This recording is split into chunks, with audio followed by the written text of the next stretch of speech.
Bueno, buenos días, buenas tardes a todas, a todos los que se pudieron loguear hoy, que se están sumando lentamente. Bueno, primero me presento, seguramente muchos ya me conocen, pero por las dudas, yo soy Mariana Hidrogo y soy acá simplemente el rol de directora de las comisiones de estudio.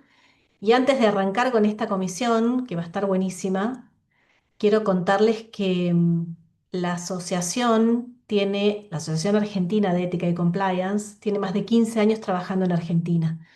Nosotros tenemos como objetivo promover la adopción e inspirar el uso de las mejores prácticas en materia de ética y cumplimiento. Y entendemos que las prácticas de las organizaciones tienen que ajustarse no solo a las normas y regulaciones aplicables, sino también a los principios éticos y de buenas prácticas de gobierno, de control y de transparencia. Cuando nacimos, allá hace 15 años, acuñamos un lema, hola Marcelo, que es: lo correcto debe primar sobre lo conveniente. Y a lo largo de estos años acuñamos un segundo lema, que es que somos apasionados y apasionadas por hacer lo correcto.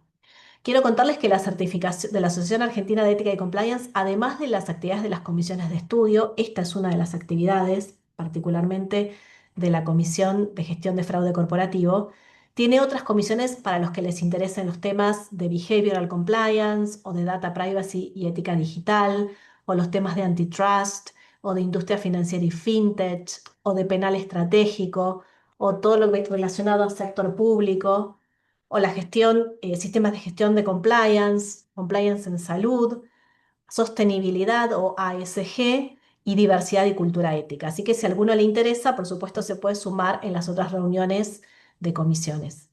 Queremos contarles también que la asociación tiene una certificación internacional en ética y cumplimiento. Tenemos ya 24 ediciones hechas, las hacemos junto con la Universidad de UCEMA, tenemos más de 2.500 graduados, es una certificación internacional, se cursa los jueves por la tarde en forma virtual y si a alguno le interesa particularmente tener más información, seguramente lo puede pedir en el chat y Sofi, que acá no la vemos, pero es la que está detrás de todo este evento, nos puede compartir la información. Contarles también que en la asociación tenemos un club del Compliance Officer para todos los graduados SEC, donde nos reunimos en forma bimestral, normalmente los primeros jueves de cada mes. Y tenemos también un grupo de alumni. Si hay alguno acá que es graduado SEC y todavía no es parte de alumni, lo invitamos a que se forme, a que se integre al grupo. Y acá, Sofi, si nos podés postear en el chat la información para sumarse a alumni, estaría buenísimo. La asociación, además de estas reuniones de las comisiones de estudio, tiene todos los años, hace 3 eventos, uno que tiene que ver con el encuentro del sector público y privado, que normalmente es a mitad de año, uno que es el Congreso Internacional que se hace más cerca de fin de año, y un evento para repensar los temas de terrorismo y de financiamiento del terrorismo que ya se hizo hace unos 15 días. Tenemos también una iniciativa que llamamos Supervalores y que tiene que ver con haber pensado internamente que, bueno, está buenísimo discutir y conversar estos temas de valores entre nosotros, pero si queremos que esta lucha continúe, tenemos que llevarla a las generaciones más nuevas. Así que Hacemos y tenemos un trabajo hecho con chicos de quinto, sexto y séptimo grado de distintos colegios, en donde de una manera lúdica nos acercamos para empezar a plantear esta conversación y esta discusión. Bueno, sin mucho más para decirles, quiero agradecerle a nuestros sponsors. Tenemos sponsors que nos acompañan y nos apoyan para que podamos seguir creciendo nuestras actividades. Como los ven ahí, tenemos Danone, Galicia, TGS, La Segunda, Worldsys, TGN y abogados.com.ar, que es nuestro media partner. Desde ya, a todos los que todavía no nos conocen y no son socios, los invitamos a hacerse socios de la asociación y a seguirnos en redes para enterarse de las novedades. Ahora sí, sin mucho más, los dejo de la mano de Marcelo Vejero y Fernando Peiretti con dos súper oradores para esta reunión. Gracias. Muchas gracias, Marian. Bueno, bienvenidos a todos. La mayoría nos conoce, yo me presento brevemente, soy Fernando Peiretti, socio Forensics de Deloitte y vamos a tener una charla muy interesante hoy con Guillermo y con María Elisa. Marce, Sí, ¿qué tal? Buenas tardes, gracias, Fer. Me presento yo también, Marcelo Vejero, soy codirector de la comisión, soy abogado en Estados Unidos, en la firma Holland Knight en Miami.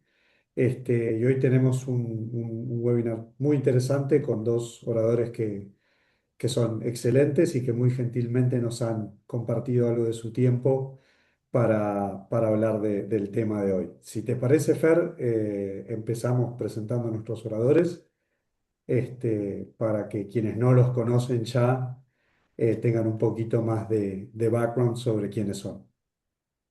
excelente. No sé quién quiere empezar, si María Elisa o Guillermo, contando un poquito más sobre lo que están haciendo. ¿Quieres empezar, Leli? Claro, Fer, muchísimas gracias por la invitación. Yo soy abogada especialista en investigaciones internas y en defensa de delitos de white collar, le llamamos white collar investigation, delitos de cuello blanco. En México, recientemente me incorporé a Fombo Becer y Sierra, que es un despacho mexicano con alcance internacional. Y previo a esto, yo trabajé 5 años en la Fiscalía General de la República, especialmente en la Fiscalía Especializada en Combate a la Corrupción, que tiene un alcance nacional y cuya competencia es el conocimiento de delitos de corrupción federales.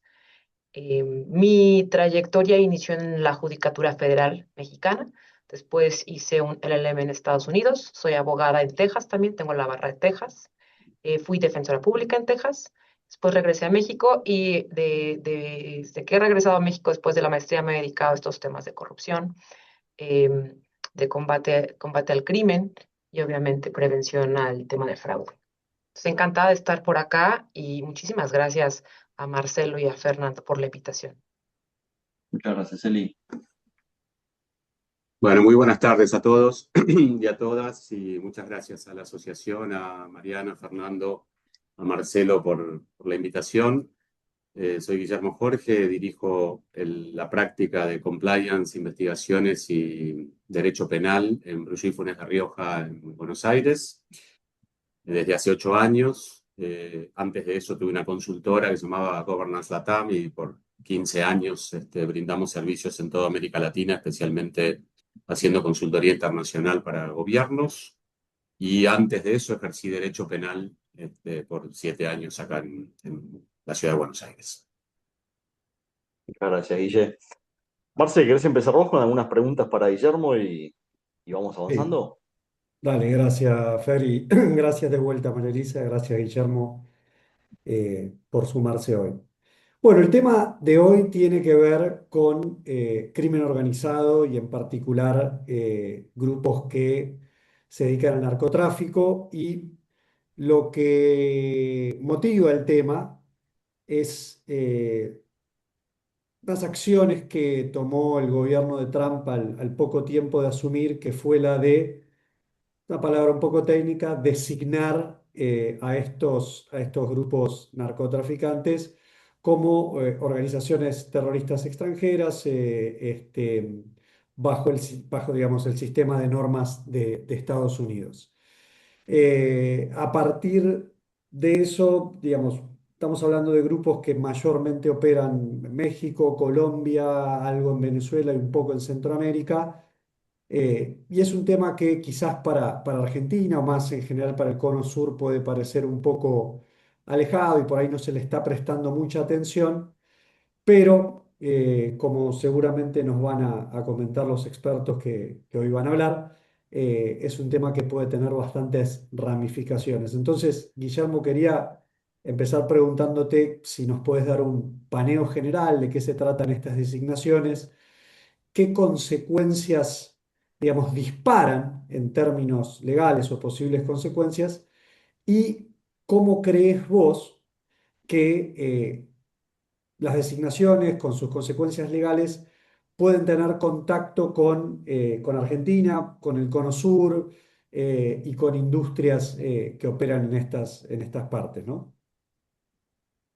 Bueno, muchas gracias, Marcelo. A ver, empiezo por el final. Eh, Vos decías que esto por ahí no tiene tanta visibilidad en Argentina o en el Cono Sur. Coincido, aunque destaco que en el estudio tenemos cada vez más consultas motivadas por negocios en general, digamos. A partir de enero, con la captura de Maduro, empezó a haber cierto interés en Venezuela. Ahora por ahí se enfrió un poquito porque no hay cambio de régimen, pero la gente que tenía intenciones de hacer alguna inversión en Venezuela, por ahí venía del lado de negocios de la firma, pero rápidamente nos llamaban a nosotros para ver qué teníamos que opinar y teníamos mucho que opinar en relación con el tema que nos convoca hoy. En algunos sectores más expuestos desde nuestro punto de vista, la firma tiene un perfil muy financiero y entonces estamos muy en contacto con entidades financieras, pero hemos hecho revisiones muy particulares y también en entidades fintech específicas, digamos, sobre este tema. Así que te diría, sí, un poquito dejado de lado, pero el interés es creciente y yo creo que los riesgos son muy altos. Eh, yo tengo un amigo en Brasil que me decía, 3 días antes de que explotara el Lavallato, nadie pensaba que iba a explotar el Lavallato, y yo creo que esto es una situación de un riesgo latente bastante importante. Yo creo que va a haber novedades pronto. Es muy raro que el gobierno de Estados Unidos saque normas y no haya consecuencias de enforcement más o menos seguidas, digamos. Ya hemos visto algunas en México. Bueno, hemos visto enforcement de otros tipos de medidas. El gobierno de Estados Unidos está muy ocupado en muchos frentes al mismo tiempo, digamos. Pero yo creo que va a haber novedades que van a impactar en el Cono Sur más o menos pronto. En relación con qué es lo que cambia, te diría que hay mucho. El cambio es brutal, digamos, porque pasar de considerar a una organización que trafica drogas, pasar jurídicamente, digamos, a considerarla una organización terrorista, tiene consecuencias jurídicas importantísimas, digamos. La primera y más conocida es que cooperar, digamos, de alguna manera o brindar apoyo material a una de estas organizaciones designadas, eh, te hace incurrir en responsabilidades penales, digamos. Esto es lo más conocido y me parece que es lo que más se ha difundido. Eh, y se ha discutido mucho cuál es el alcance de brindar apoyo o no brindar apoyo, cuál es el nivel de conocimiento, etcétera. Eso yo diría que es esencialmente, yo creo que es lo más conocido, ¿no? Pero hay muchas más.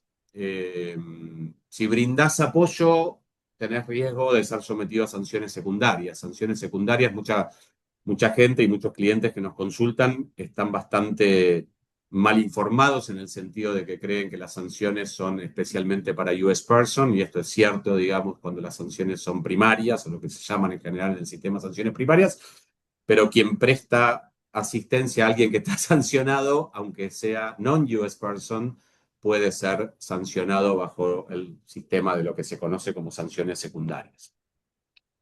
En tercer lugar, yo creo que casi todas las personas que intermedian en transacciones financieras internacionales entienden los riesgos, digamos, de operar en dólares o con cuentas corresponsales en Estados Unidos. Y entonces acá hay un riesgo que es regulatorio y del negocio, te diría, pero cualquier interacción de carácter financiero. Las instituciones financieras estadounidenses están obligadas a congelar fondos que sospechen que puedan brindar apoyo material a organizaciones terroristas designadas. Y entonces cualquier apoyo a alguien que, no sé, logística, transporte o alguien que está asociado de alguna manera, eh, también puede acarrear consecuencias, te diría, de trabas comerciales inicialmente por tener, no sé, una transferencia, digamos, no sé, hace poco, por ejemplo, estudiábamos con colegas de ustedes en Estados Unidos, si una transacción, una potencial transacción con Venezuela, qué posibles consecuencias podía tener en el gobierno americano, tanto en el sector público como precisamente en el sector privado, si así, qué te podía demorar, digamos, un congelamiento en un banco corresponsal si alguien no estaba avisado de cuál era la naturaleza de la transacción, si había que pedir permiso a OFAC o no, etc. Y la última, que yo creo que es bastante dejada de lado, pero yo creo que cada vez está cobrando más importancia, es el riesgo de litigios civiles, digamos. En Estados Unidos, las víctimas de terrorismo, tanto estadounidenses como no estadounidenses, hasta hace poco Estados Unidos era el foro más importante para ir a litigar problemas corporativos de derechos humanos. La Alien Tort Act era el estatuto utilizado en todo el mundo para hacer este tipo de litigios. La Corte Suprema de Estados Unidos le puso muchos límites en la última década a esto. Ahora hay nuevos casos en ese área, pero más por torts, digamos, de derecho común.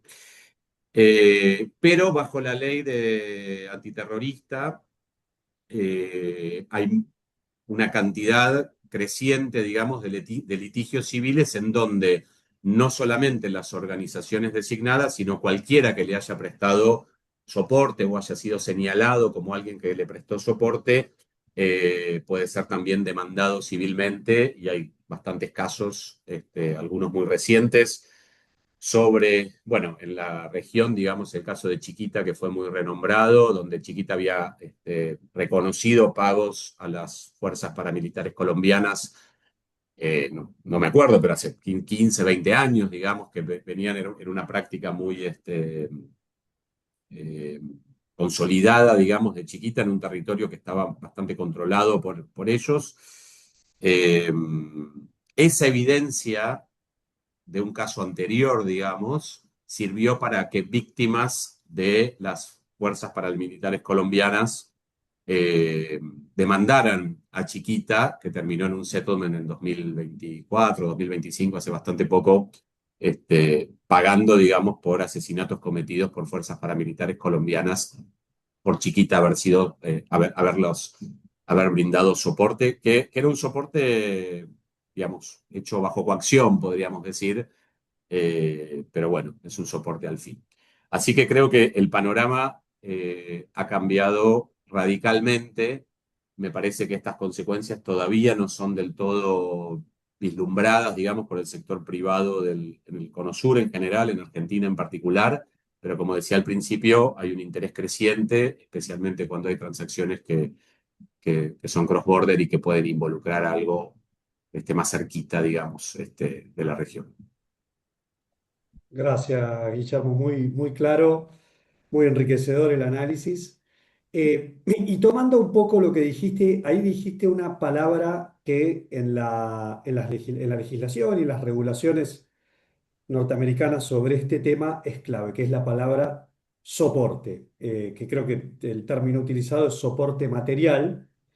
Y en general, Correcto. cuando uno lee, digamos, tanto las leyes antiterroristas como regulaciones de OFAC, donde aparece este concepto, sobre todo para responsabilidad penal y civil, parece haber dos elementos clave para la responsabilidad, que es soporte material por un lado, desde el aspecto objetivo podríamos decir, y conocimiento como elemento subjetivo, ya sea del tipo penal o de la causa de acción en materia civil. Y acá yo te pido si podés elaborar un poco sobre estos dos conceptos, el alcance que tienen, y en particular me parece siempre interesante la parte, siempre lo destaco en derecho penal y civil norteamericano, que es el elemento de conocimiento que similar a lo que quizás en Argentina llamaríamos dolo eventual o alguna culpa con representación, ellos tienen, digamos, lo que es la doctrina de la ceguera deliberada, o willful blindness en inglés, que quizás es lo que asusta a muchas a multinacionales, porque yo me imagino un caso donde, no sé, una multinacional importante operando en Latinoamérica en general, es raro, salvo encontrar la complicidad de algún empleado particular, que haya un conocimiento directo de la situación, pero ya cuando, digamos, quizás había alguna señal que se ignoró o alguna pregunta que no se hizo, empieza a surgir esta preocupación de si tuve esta ceguera deliberada que me puede meter en problemas si se da, obviamente, el apoyo material. Y creo que uno de los ejemplos que vos usaste, quizás chiquita, el problema que tuvo fue que lo hizo durante mucho tiempo, pero hemos escuchado, digamos, infinidad de historias en los diarios y en los medios, donde empresas que operan en zonas donde están cárteles de droga, grupos de criminalidad organizada importantes, se ven sujetos a estos pedidos de derecho de seguridad, derecho de protección. Entonces,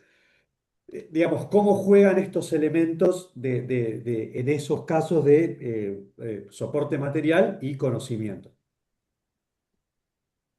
Bueno, a ver, voy a tratar de no ponerme muy técnico, digamos, pero soporte material eh, es un concepto extremadamente amplio. Y es un concepto extremadamente amplio porque se ha, digamos, incluso conversaciones entre tres personas en donde había un agente del FBI haciendo un entrapment, haciendo una especie de redada encubierta, digamos. Solamente la conversación ha sido considerado soporte material si la conversación consistía en ¿por qué no planeamos algo? Y entonces dijeron, bueno, esto es conspiracy para cometer un acto terrorista y acá hay soporte material porque la conversación, digamos, uno pensaría en castellano que soporte material exige financiamiento, exige algún tipo de entrega en bienes o servicios, digamos, pero estoy haciendo el punto de que hasta las ideas podrían constituir soporte material.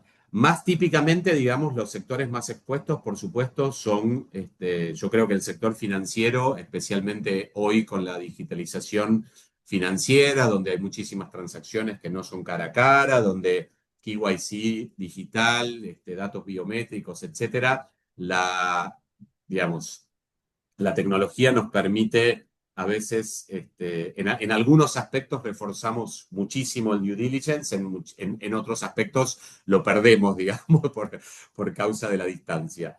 Eh, Creo también, y me parece que por ahí, empalmando un poquito con lo que decíamos antes, cuando Estados Unidos define un cartel, no dice, no hay una definición territorial del cartel. Entonces, si el cartel de Sinaloa le vende a los monos en Rosario, yo no tengo ninguna duda que cualquier fiscal americano va a decir que los monos son parte del cartel, digamos. No hace falta que el cartel no va a poder reclamar su soberanía, su autonomía del otro cartel, digamos. Esto no va a existir, alcanza con que haya tráfico. Argentina, Uruguay,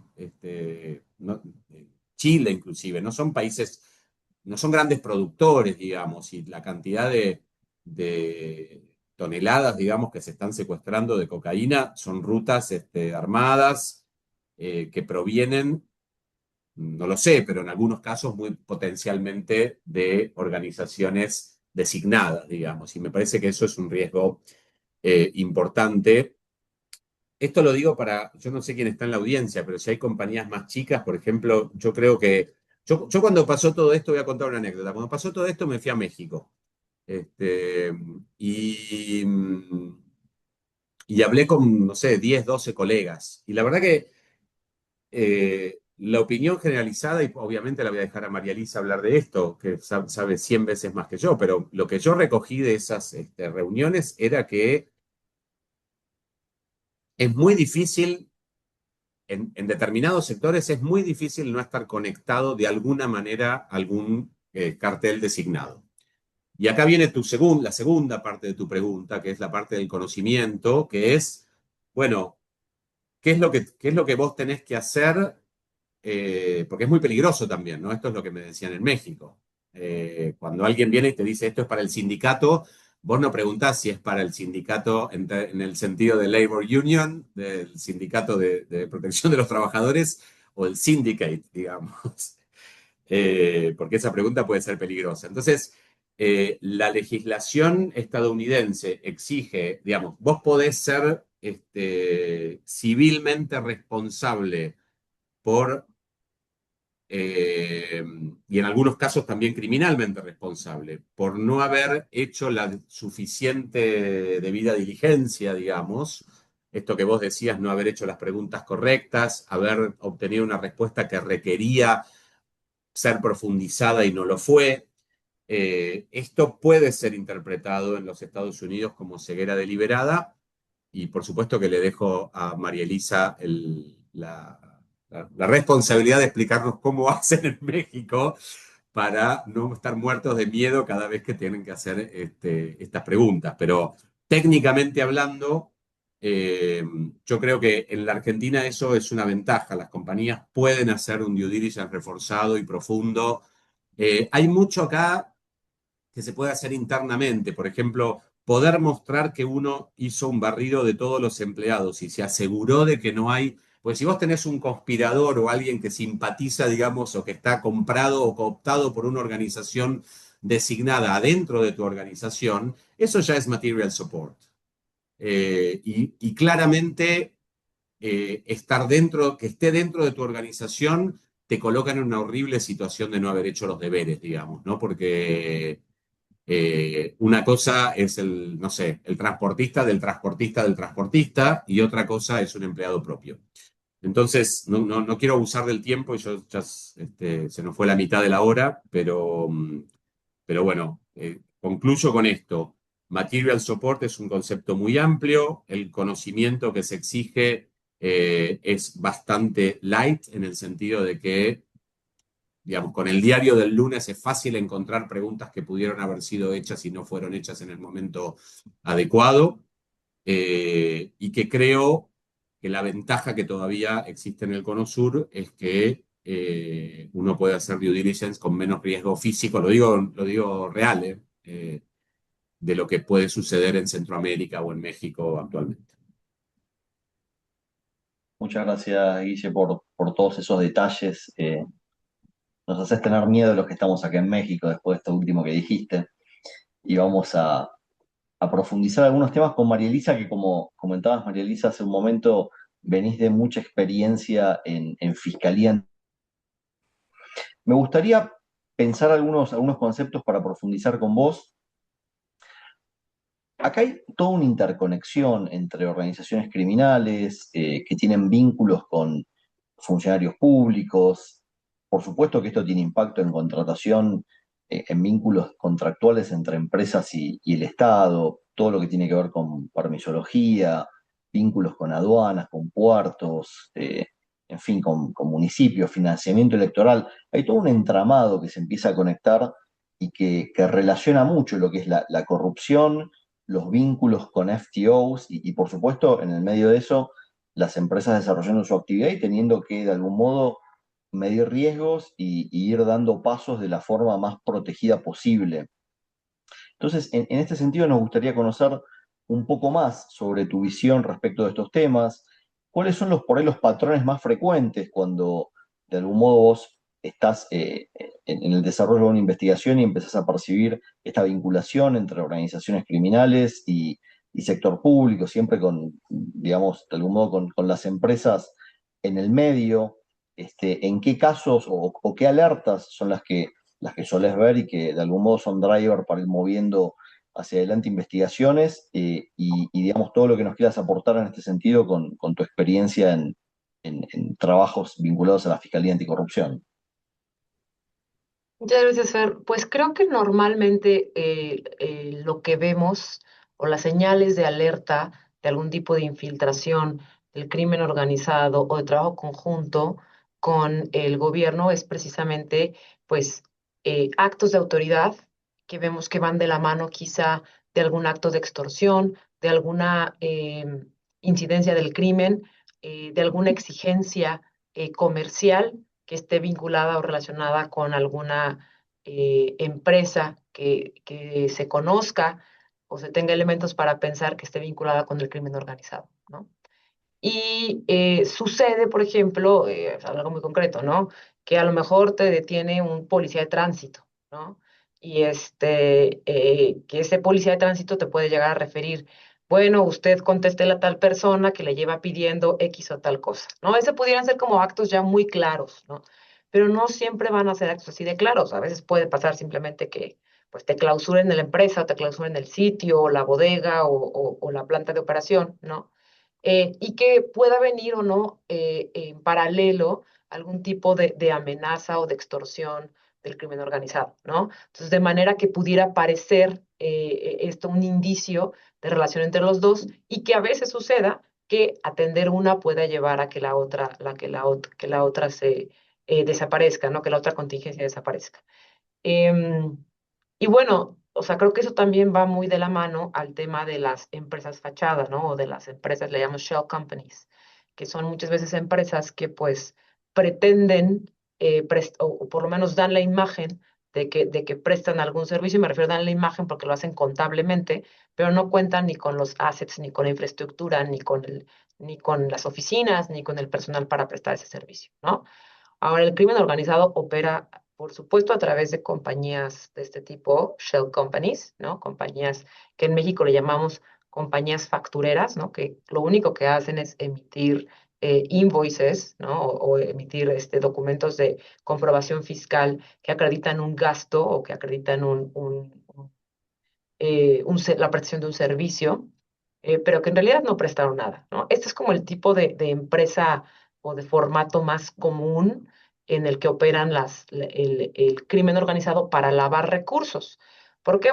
Pues así de sencillo, ¿no? Si yo no presto ningún servicio y tú me das un comprobante fiscal de que yo te presté el servicio y a cambio de ese comprobante fiscal, tú puedes ya como empresa retirar recursos por X cantidad, digamos, por 10,000 pesos, ¿no? O transferirme a mis recursos por 10,000 pesos, pues yo ya me hice de 10,000 pesos que no tengo, que no me costaron nada, ¿no? Porque y no me costarán porque no tengo personal, no tengo infraestructura, no tengo que prestar un servicio, no tengo nada prácticamente, ¿no? Pero por supuesto también están otro tipo de empresas que también utilizan el crimen organizado, que son empresas que sí prestan el servicio, ¿no? Que sí los prestan y estas pueden ser un poquito más difícil de identificar cuando están relacionadas o no con el crimen organizado.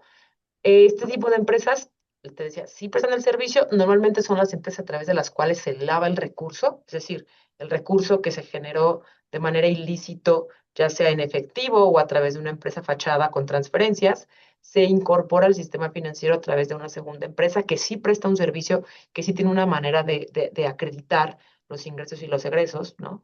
Pero esa segunda empresa, la característica que suelen tener las empresas que sí prestan un servicio, pero que tienen detrás de la delincuencia organizada, es que son empresas como muy impositivas de sus condiciones, ¿no? Como las empresas que se sienten que son muy dueñas del negocio y aquí se hace lo que yo quiero y te dicen cómo y cuándo te pagan y te dicen cómo y cuándo te entregan y les encanta cambiar los términos del contrato. Y claro, esto es muy común en las relaciones comerciales, que llega a haber cambios y que llega a haber desacuerdos, ¿no? Pero cuando esto se vuelve una constante, y no solo una constante, sino que un incremento, ¿no? Cada vez más, llegar incluso a puntos donde haya ejercicios de violencia sutil o no tan sutil en contra de las personas que tienen relación comercial, ¿no? O quienes representan a las empresas, pues creo que ya empiezan a prender focos rojos de que no son detalles menores o que no son elementos que deban pasar desapercibidos. Excelente, Eli.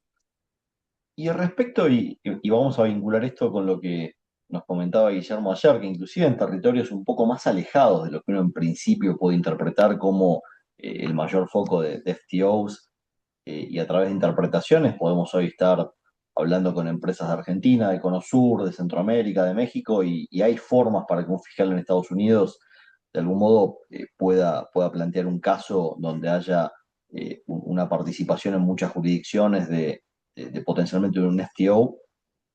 ¿Cómo ves a las fiscalías latinoamericanas para trabajar en este nuevo escenario?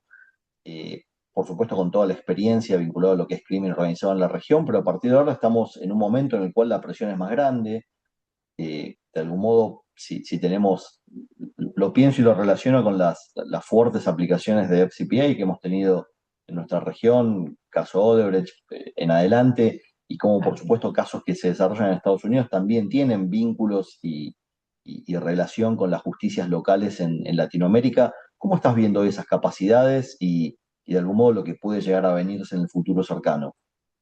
Pues mira, yo creo que ha sido un desarrollo muy progresivo y aunque podemos hablar de toda la región, por supuesto, hay países donde hemos visto mayor o menor desarrollo. O sea, creo que el caso de Lava Jato en Brasil es sin duda un caso icónico para todos los que nos dedicamos a estas investigaciones, por no voy a decir la facilidad, pero por lo estructurado y lo determinante que fue la investigación que hizo la Fiscalía, al margen de las impugnaciones que pudieron presentarse después en torno a la investigación, pero me parece que ha sido uno de los casos donde las fiscalías latinoamericanas han mostrado más músculo, ¿no? Más estructura y más capacidad. Ahora, yo creo que a lo largo de la región en general, las fiscalías han, te decía, desarrollado de manera progresiva estas capacidades de investigación. No es fácil, creo yo que no es fácil probar la relación entre actividades o delitos financieros, crimen organizado y corrupción, pero desgraciadamente cada vez es más común que vayan de la mano, ¿no? Creo que fue que a principios de este año o a finales del año pasado, en México expidieron una nueva ley para combatir la extorsión, que se llama la Ley General, eh, justamente para prevenir la extorsión a nivel nacional.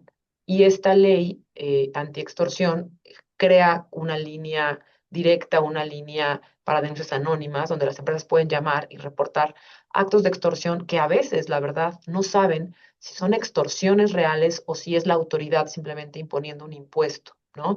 ¿Y a qué me refiero? Ejemplo de esto es, principios de este año, justamente una de las más grandes empresas de tequila en México tuvo o fue parte, digamos, de una investigación en la que al parecer alguien anónimamente reportó que la empresa estaba siendo presionada con los impuestos de predial, que le llamamos en México el impuesto predial al impuesto que pagas por la vivienda o que pagas por el número de metros cuadrados que ocupas, y por el impuesto del agua.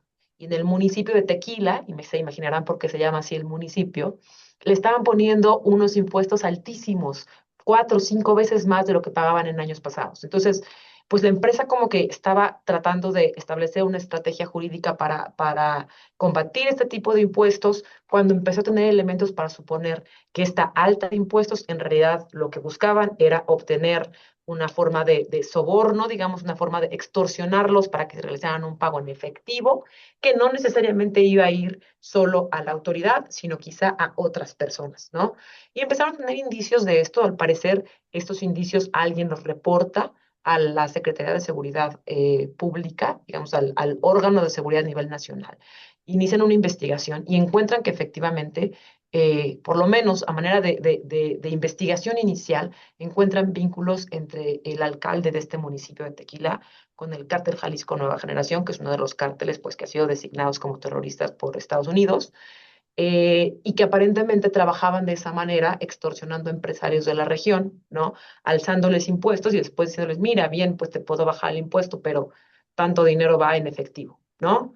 Oye, no, pues yo no te quiero dar nada en efectivo. Ah, no me quieres dar en efectivo. Bueno, pues si no es por las buenas, pues vamos por las malas, ¿no? Y entonces empiezan a ver ya las presiones de coacción con armas, con vehículos que rondan la empresa, con amenazas a los trabajadores, a veces incluso con privaciones de la libertad a los trabajadores, ¿no? Entonces se inició investigación, producto de la cual destituyen al alcalde y a su círculo cercano de colaboradores, los detienen, les inician esta investigación por corrupción y por vínculos con el crimen organizado. Detienen al parecer también algunas personas de las células del cártel Jalisco que trabajaban en esa región. Y bueno, al parecer todo está en curso, están todavía vinculados al proceso, pero entiendo que aún falta falta un poco de tiempo para que este caso llegue a juicio, será muy interesante darle seguimiento. Pero bueno, este es uno de los casos, yo te diría, como icónicos de cómo puede operar una empresa en el sistema mexicano y cómo me parece que sí es oportuno que de alguna manera esta información llegue a la autoridad para que pueda actuarse de la manera más pronta, más expedita y pues evidentemente para evitar cualquier daño a la seguridad de las personas y de las empresas, ¿no? Y este caso no es el único.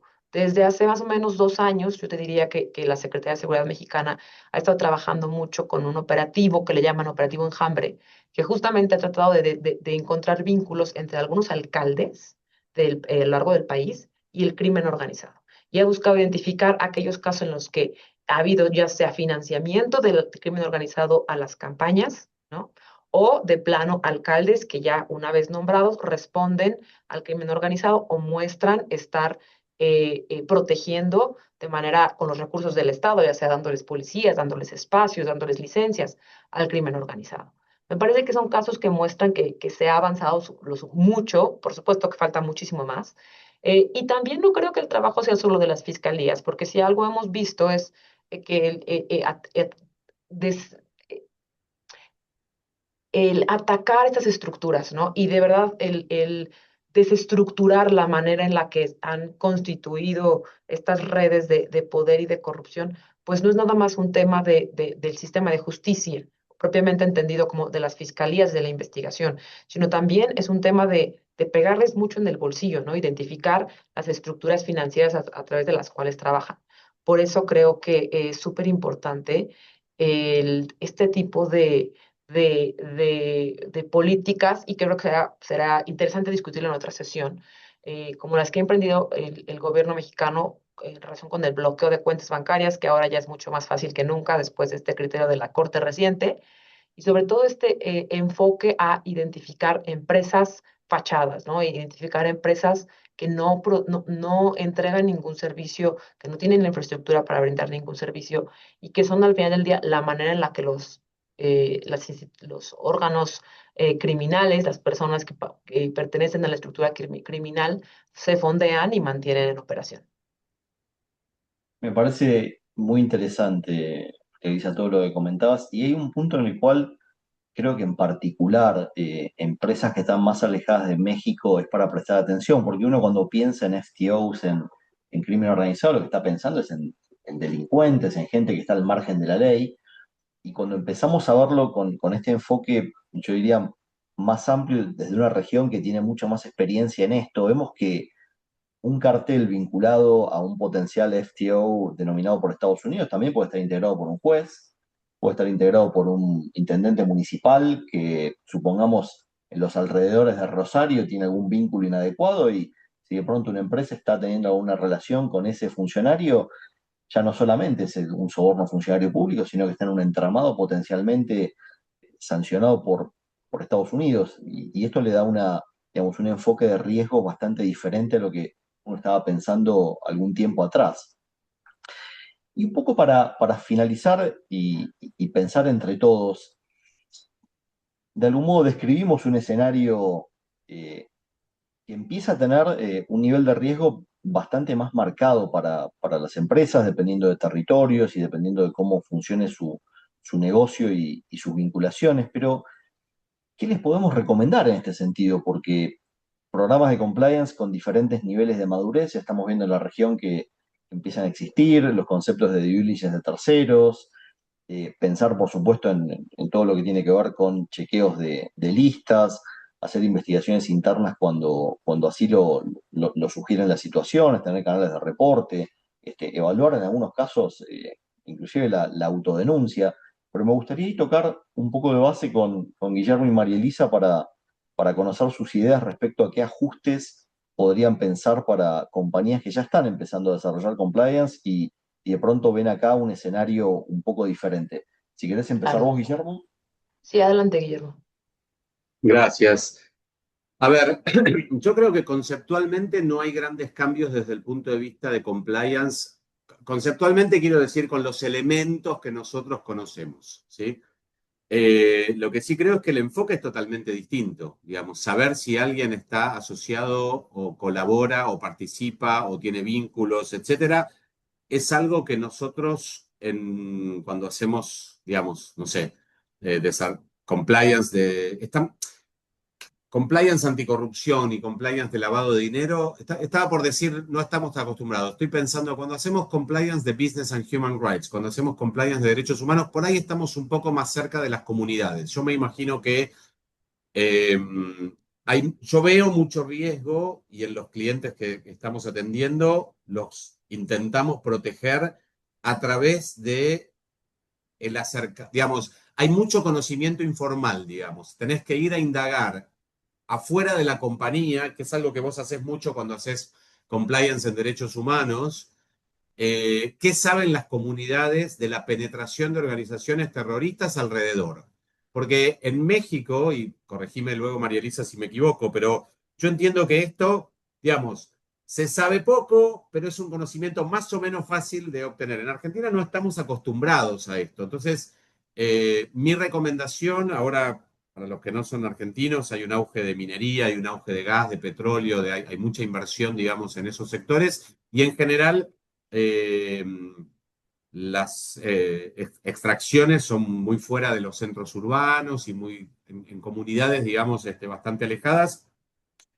La mayoría de las compañías tienen algún sistema para hacer assessment del impacto en derechos humanos y nosotros les sumamos un poquito conocimiento, por ahí ni le ponemos nombre, ¿no? Hacia afuera de qué es lo que estamos tratando de averiguar.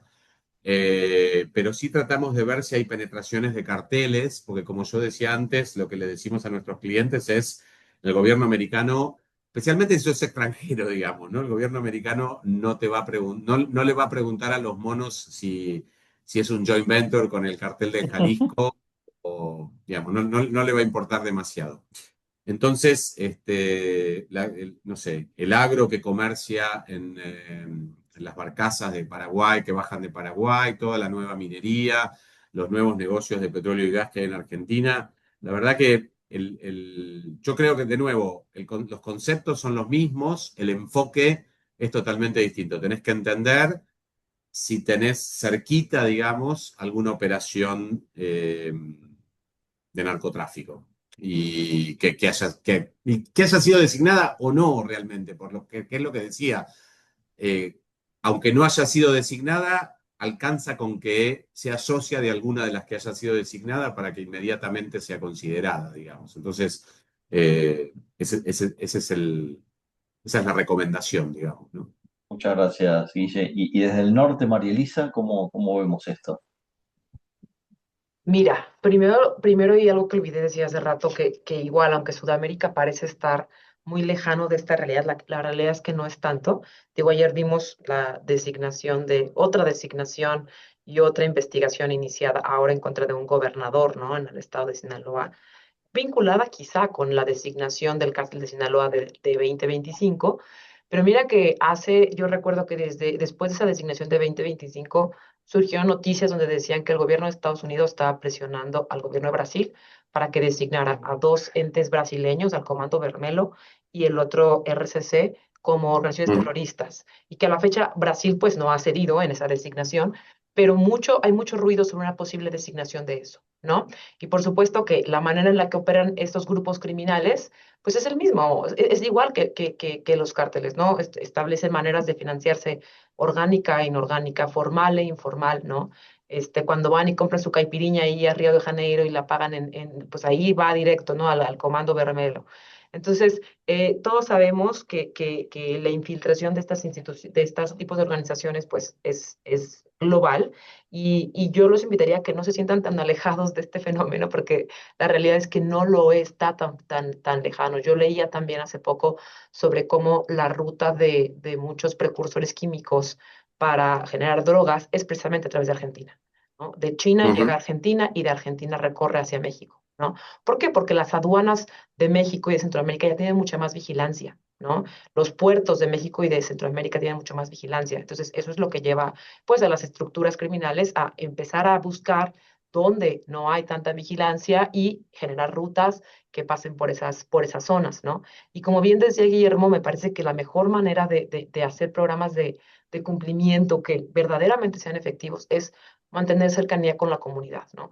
Muchas veces lo que se ve, lo que no se ve en papel, sí se ve con una pequeña cercanía o con alguna revisión de campo, ¿no? Que no tiene que ser el abogado, lo puede hacer alguien más, porque es impresionante lo que la comunidad sabe, ¿no? Cuando uno puede estar viendo en papeles y dice, bueno, esta empresa no me aparece registrada como una empresa, ¿cómo se llama? Facturera, pero vas a la comunidad y todo el mundo te dice, no, pues todo el mundo sabe que esta tiendita de la esquina es de los narcotraficantes, ¿no? O todo el mundo sabe que aquí el presidente municipal y las policías trabajan para tal y tal grupo de la delincuencia organizada, ¿no? Y que esos grupos de la delincuencia organizada son los dueños de tal y tal centro comercial o de tal empresa o tal establecimiento, ¿no?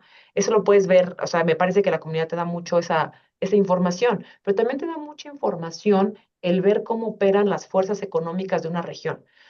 A mí me gusta decir que el tema del crimen organizado y la manera en la que opera a través de las estructuras corporativas es muy parecido a un tema de competencia económica, ¿no? O sea, una vez que se apoderan o que entran a una industria, no quieren competencia. Y entonces se encargan de deshacerse de todas las industrias que son todas las empresas que son su competencia en la región.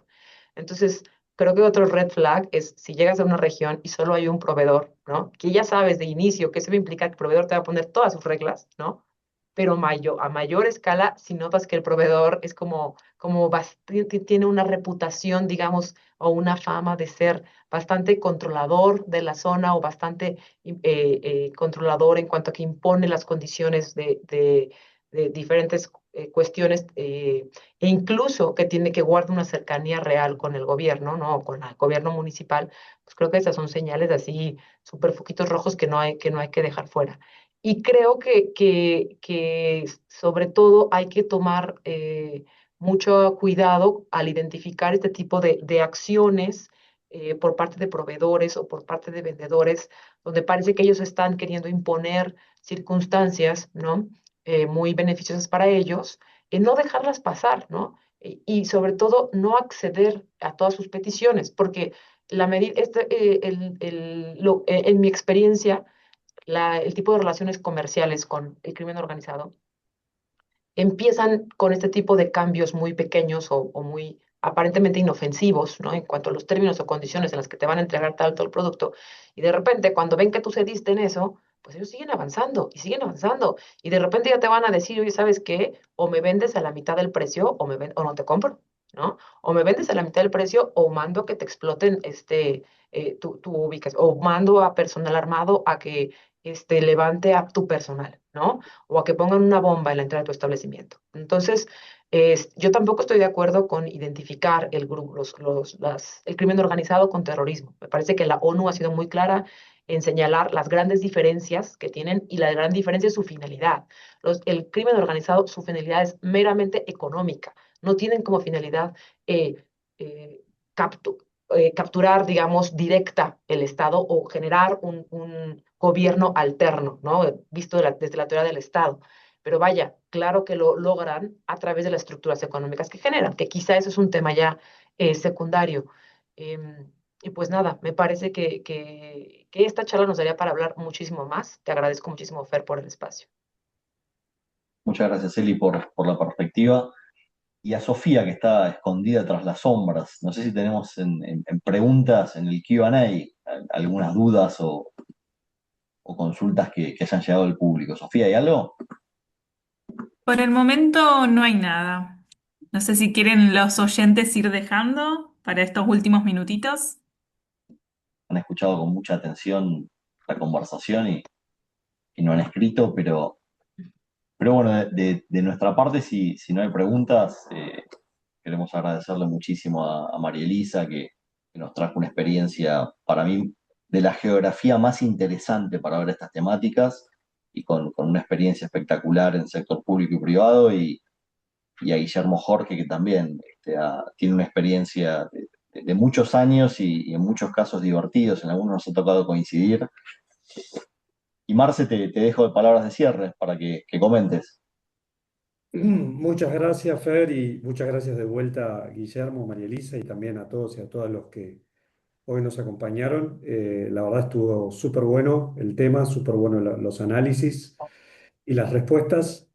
Y bueno, seguimos trabajando con la comunidad, con los clientes, con todos aquellos que estamos metidos en estos temas para hacer de nuestros negocios un lugar más seguro, en particular de este tipo de organizaciones. Así que con eso los despedimos a todos.